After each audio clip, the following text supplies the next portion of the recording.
7 mois après le décès de la reine Elisabeth II, son fils Charles a hérité de la couronne d'Angleterre. La cérémonie, qui a officialisé le nouveau rôle du père des princes William et Harry, a eu lieu le 6 mai 2023 et s'est déroulée dans la plus pure tradition britannique.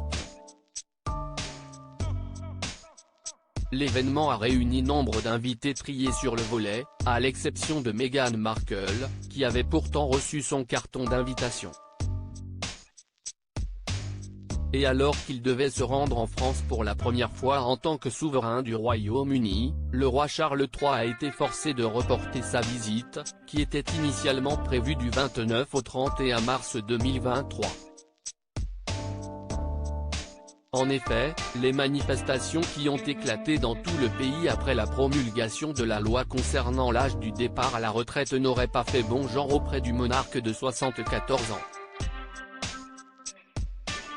Le roi Charles III @Dr un accueil aux Petits Oignons ce mercredi 20 septembre 2023, Emmanuel Macron a tenu à se rattraper et à gâter le jeune roi d'Angleterre. Charles III et son épouse Camilla Parker Bowles ont été accueillis avec les honneurs par le président de la République, qui leur a concocté un programme toutefois quelque peu chargé pour leur visite d'État. Après une cérémonie organisée dès sa descente d'avion, le couple royal a descendu l'avenue des Champs-Élysées, avant de se rendre au château de Versailles. Ceux qui ont convolé en secondes noces il y a 8 ans ont été invités à déguster un menu de choix, concocté par les plus grands noms de la gastronomie française. L'Élysée a ainsi fait appel à Anne-Sophie Pic, Yannick Aleno et le pâtissier Pierre Hermé, dont la réputation n'est plus approuvée.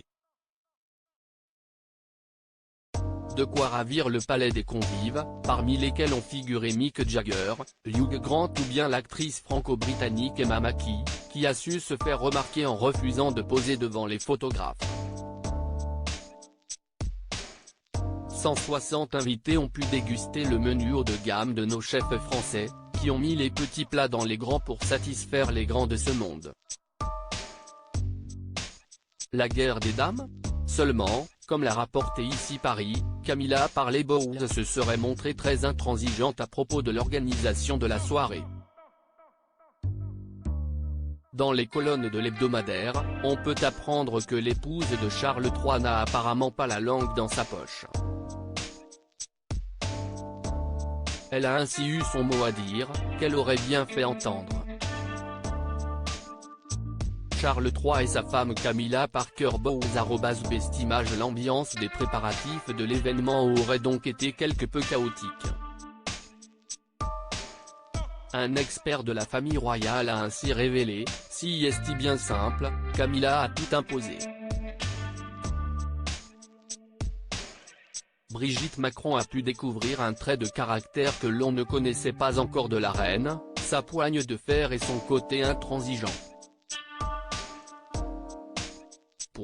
Toutes ces exigences et ces remarques cinglantes, Camilla les a transmises à Mena Rowling, l'ambassadrice du Royaume-Uni, et non à Madame Macron.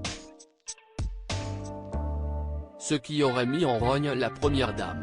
En outre, le roi et la reine auraient exigé d'obtenir 100 cartons d'invitation sur les 160.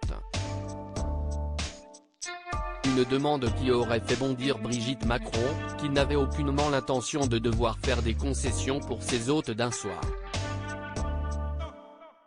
Camilla Parker Bowles, en fine connaisseuse, aurait également imposé son choix des vins. Brigitte et Emmanuel Macron @Dr un destin inattendu alors que rien ne la prédestinait à devenir reine, Camilla Parker Bowles reste à ce jour l'unique amour de Charles III, qu'elle a commencé à fréquenter durant sa jeunesse. Mais l'appel du devoir a fait en sorte qu'il épouse Diana Spencer, une femme de bonne famille qui finira par se rebeller contre l'establishment britannique. 7 ans après la disparition de la princesse des cœurs, Charles III s'est remarié avec son amour de jeunesse, avec qui il n'avait jamais coupé les ponts. Selon vous, Brigitte Macron et Camilla Parker Bowles ont-elles finalement réussi à s'entendre lors de ce dîner fastueux?